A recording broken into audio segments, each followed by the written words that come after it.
মানুষ মানুষের জন্য, জীবন জীবনের জন্য, ঠিক এই মতামতটিকে বিশ্বাস করে টেক্সটাইল ইঞ্জিনিয়ার অ্যাসোসিয়েশনের স্বেচ্ছাসেবকরা।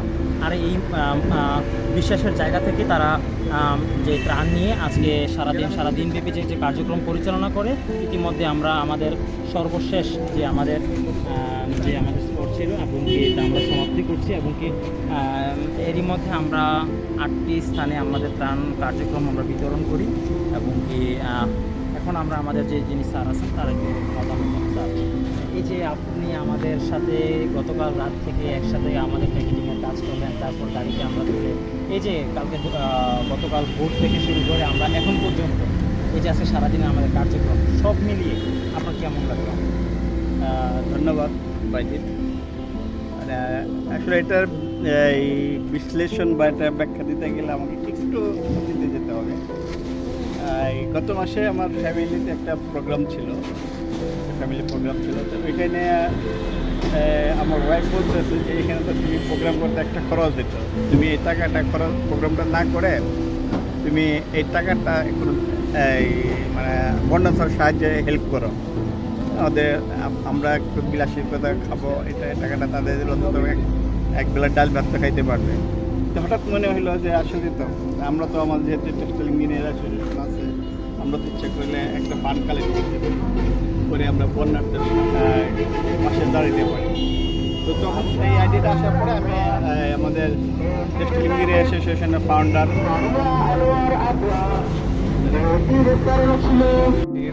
আমার হঠাৎ মনে হলো যে আসলে যে এটা করা যায় আর কি, যে আমি ওই প্রোগ্রামটা ক্যান্সেল করে ওখানে যাই, আমার একটা বাজেট ছিল, ওইটা দিয়ে আমি যতটুকু পারি বন্যা দুর্গতদের সাহায্য করি। তো হঠাৎ মনে পড়লো যে আমি কাকে দিব এই সামান্য টাকা। তো হঠাৎ মনে হলো যে আমাদের যেহেতু শুরুটা আছে, দেখি এখানে কিছু করা যায় কিনা, সেই লক্ষ্যে আমি আমাদের টেক্সটাইল ইঞ্জিনিয়ার অ্যাসোসিয়েশনের ফাউন্ডার স্বাগত দিলাম, বন্যার্থের মাসের টাকা যদি আমরা একটা ফান্ড কালেক্ট করতে পারি। তো সাগর তো মানে মহা খুশি যে স্যার এটা তো অবশ্যই আমরা করতে পারি।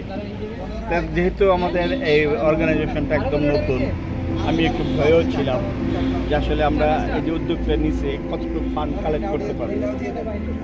এটা আমি একটু নিজে একটু ছিলাম। তারপর যেহেতু আমরা যাই পাই ওইটাই আমরা বন্যার্থদের সাহায্যের তো তখন আমরা একটা পোস্টার করলাম, একটা পোস্টার করলো যে আমরা একটা ফান্ড সংগ্রহ করা করলাম। যেহেতু আমাদের এই প্ল্যাটফর্মটা নতুন, আমার টার্গেট ছিল যে আমরা প্রথম যদি 50,000 টাকাও আমরা যদি কালেক্ট করতে পারি, বিভিন্ন এক্সপার্ট বা স্টুডেন্টদের কাছে চাঁদা ধরে বা স্টুডেন্টরা সংগ্রহ করে যদি 50,000ও দিতে পারে না, আমরা প্রথমে 50,000 টার্গেট নিয়ে আমাদের ফান্ড কালেক্ট করা শুরু করলাম। তো মার্শাল্লাহ 48-45 ঘন্টার মধ্যে আমাদের 50,000 টাকা হয়ে গেছে। তখন হঠাৎ মনে হলো যে 50,000 যেহেতু এখন সময় আছে, স্বপ্ন দেখতে তো অসুবিধা নাই, তাহলে আমরা দেখি আরেকটু চেষ্টা করি ফান্ড বাড়ানো যায় কিনা। তো দেখি আমরা একদিন 5-7 ঘন্টা পর আমাদের ফান্ড আপডেট হইতেছে আর কি, বাড়তেছে। লাস্টে যখন আমরা দেখলাম যে মোটামুটি লাস্টে আমরা দেখলাম 2,17,000 যেটা আমরা কল্পনা করতে পারি যে আমাদের এই নতুন প্ল্যাটফর্ম আমাদের আপনার সহযোগিতা পাবো। সেখানে আমাদের আরও বিশেষ সহযোগিতা করতে আমাদের আরেকটা অর্গানাইজেশন আছে, হেল্পিং হ্যান্ড ফর সোসাইটি, এরাও আমাদের পাশে আসলো। যৌথভাবে আমরা একটা ত্রাণ কার্যক্রম শুরু করলাম। বিভিন্ন রকম প্রায় 300টা পরিবারের প্যাকেট করলাম। এখন এই ত্রাণগুলো আমরা দিব কোথায়? আমাদের তো একটা প্লেসে যেতে হবে। আমরা আমাদের প্ল্যাটফর্মটা হয়তো অনেকেই জানে যে আমাদের প্ল্যাটফর্মে বাংলাদেশের ম্যাক্সিমাম কলেজ, পাবলিক বা প্রাইভেট স্টুডেন্টরা আমাদের সাথে যুক্ত। আর যেহেতু আমাদের এই বন্যাটা ধরা হয়েছে চিটাগাং, ফেনী, নোয়াখালী এই এলাকায়, আর এখানে যেহেতু আমাদের 2টা প্রতিষ্ঠান আছে টেক্সটাইল, একটা জুরারগঞ্জ টেক্সটাইল ইঞ্জিনিয়ার করে, নোয়াখালী টেক্সটাইল ইঞ্জিনিয়ার কলেজ। তো আমরা চিন্তা করলাম এখানে তো আমাদের অনেক মেম্বার আছে, এদের কাছ থেকে আমরা একটা ডাটা সংগ্রহ করি, যে কোন জায়গায় বন্যা আমরা দিতে পারি।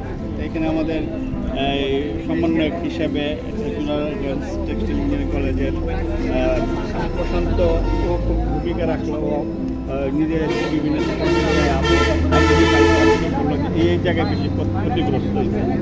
তো ওই লিস্ট অনুযায়ী আমরা একটা এই প্ল্যান তৈরি করলাম যে আমরা এই জায়গায় যাব। সেই প্ল্যান অনুযায়ী আমরা গতকাল 2 তারিখে রাত্রে আমরা রওনা দিছি শুধু সাভার থেকে 300 পরিবারকে আমরা সাহায্য করতে পারি এরকম প্যাকেট নিয়ে এসেছি। আর মাসাল্লাহ আমাদের যে প্যাকেট 12টা আইটেম দিয়ে আমরা প্যাকেট করছি, আশা করি এই প্যাকেটগুলো যারাই পাবে তাদের কিছুটা হলেও উপকৃত হবে আর কি। সেই হিসেবে আমরা আজকে আমাদের টেক্সটাইল অ্যাসোসিয়েশনের তরুণ সদস্যরা ছিল, ভলান্টিয়ার হিসেবে ছিল, অর্গানাইজার হিসেবে ছিল, বিভিন্ন ক্যাম্পাসের ছেলে মেয়ে ছিল। তাদের সদস্যরা আসলে আমাকে খুব মুগ্ধ করতে, যে এটা আসলে আমি এককভাবে এটা আমি কখনোই এত সুন্দরভাবে পরিচালনা করতে পারতাম না। এখানে আমাদের প্ল্যাটফর্মের সদস্যরা আছেন বা ইয়েরা আছে, তরুণরা আছে, এরা যেভাবে রাত জায়গায় দিন জায়গায় প্যাকেটিং করতে, ওইদিকে আমাদের নোয়াখালী বা চিটাগাংয়ের স্টুডেন্টরা, প্ল্যাটফর্মের স্টুডেন্টরা প্লেস আইডেন্টিফাই করে আমাদেরকে জানাইছে। আমরা ওই অনুযায়ী আজকে আসছি। মোটামুটি আমাদের সবগুলোই দেওয়া শেষ। আজকে আমরা এই সর্বশেষ বাজারিতে আসছি। আমরা দেওয়ার পরে আমরা আবার ঢাকা দিকে ব্যাক করবো। অ্যাসোসিয়েশন এবং হেল্পিং হ্যান্ড ফর সোসাইটির যৌথ উদ্যোগে মোটামুটি 2,21,700 সামথিং একটা টাকা ওঠে। এবং কি আমি আসলে এটাকে ত্রাণ বলবো না, আমরা উপহার বলবো। আপনারা যারা এই অসহায় মানুষদের পাশে দাঁড়িয়েছেন, আসলে আপনাদের প্রতি অসংখ্য কৃতজ্ঞতা থাকবে। কারণ কি আপনাদের এই উপহারগুলো আমরা যারা ভলেন্টিয়ার হিসেবে, স্বেচ্ছাসেবক হিসেবে দায়িত্ব পালন করেছি, আমরা তাদের মাঝে যথাযথ যাদের প্রয়োজন ঠিক তাদের হাতে আমরা তুলে দিতে পেরেছি। এবং কি ইতিমধ্যে আমরা আমাদের যে কেন্দ্রগুলো আমরা দিয়েছি, গোবিন্দপুর, আবুরহাট, শুভপুর, নিষ্কুঞ্জেরা, তারপর হয়েছে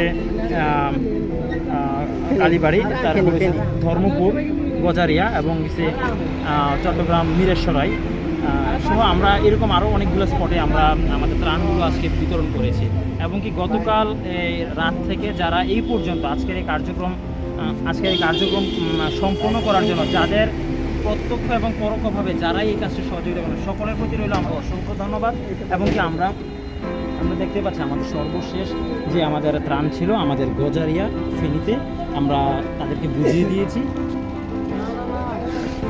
এবং কি এরই মধ্যে আমরা আমাদের মোটামুটি আমাদের ত্রাণ বিতরণ কাজ সমাপ্তি ঘোষণা করছি। আর সর্বশেষ আমরা স্যারের কাছ থেকে আরেকটু জানবো যে এই যে আমাদের সাথে স্যার এই যে এই পর্যন্ত আসার পিছনে আমাদের পিছন থেকে যিনি আমাদেরকে সহযোগিতা করেছেন, আমাদেরকে মানসিকভাবে এবং কি আর্থিক সব দিক দিয়ে আমাদেরকে যিনি দেখাশোনা করেছেন অভিভাবক হিসেবে আমাদের সাথে আমাদের স্যার ছিলেন। এবং কি উনি সার্বক্ষণিক আমাদের বিষয়গুলো পর্যবেক্ষণ করেছেন এবং কি আমাদেরকে বিভিন্ন ধরনের দিক নির্দেশনা প্রদান করেছেন, যার মাধ্যমে আমরা আমাদের কাজগুলো সম্পূর্ণ করতে পেরেছি। আমরা স্যারের কাছে আরেকটু জানবো, স্যার যে এই যে আজকে এই যে স্যারের এই ব্যস্ততম সময়ের মধ্যে আমাদেরকে যে স্যার সময় দিয়েছেন, স্যার আমাদের সাথে কেমন লাগবে? আসলে কেমন লাগবে প্রশ্ন তো বলা মুশকিল। অবশ্যই একটা অনুভূতি থেকে একটা কাজ করতে, ভালো লাগা থেকে কাজ করতে, ভালোবাসা থেকে কাজ করতে। আর এই কারণে এটা যে একটা আমি পরিশ্রম একটা যে কাজ, সেটা আমার কাছে মনে হয়। হ্যাঁ, আমি স্বতঃস্ফূর্তভাবে তোমাদের সাথে থেকে কাজ করতে পারতেছি। এই জন্য আমি নিজেও প্রাউড ফিল করতেছি যে আমিও তোমাদের সাথে বন্যার্থদের পাশে সময় দিতে পারছি। আর আরেকটা জিনিস আমি এই তোমাদের মাধ্যমে বলতে চাই যে আমরা যে ফান্ডগুলি সংগ্রহ করেছি বা আমি যেগুলি ফান্ড সংগ্রহ করছি, ম্যাক্সিমাম এটা অনলাইনে সংগ্রহ করা। আর আমি সর্বশেষ বলবো যে আমার অনুরোধে বা আমার রিকোয়েস্টে যারা আমাদেরকে ফান্ড দিয়েছে বা আমাদেরকে সার্বিক সহযোগিতা করেছে, তাদেরকে আমি আমার ব্যক্তিগতভাবে এবং আমার টেক্সটাইল ইঞ্জিনিয়ারিং অ্যাসোসিয়েশনের পক্ষ থেকে তাদের কাছে আমি কৃতজ্ঞতা প্রকাশ করতেছি যে তারা এতটুকু সহযোগিতা না করলে হয়তো আমরা এতগুলি সহযোগিতা না করলে আমরা হয়তো এতগুলি ফান্ড সংগ্রহ করতে পারতাম না। তো সর্বশেষ যারা আমাদেরকে ডোনার হিসেবে ছিল বা যারা আমাদের সারাদিন পরিশ্রম করতো, তাদেরকে সবাই ধন্যবাদ।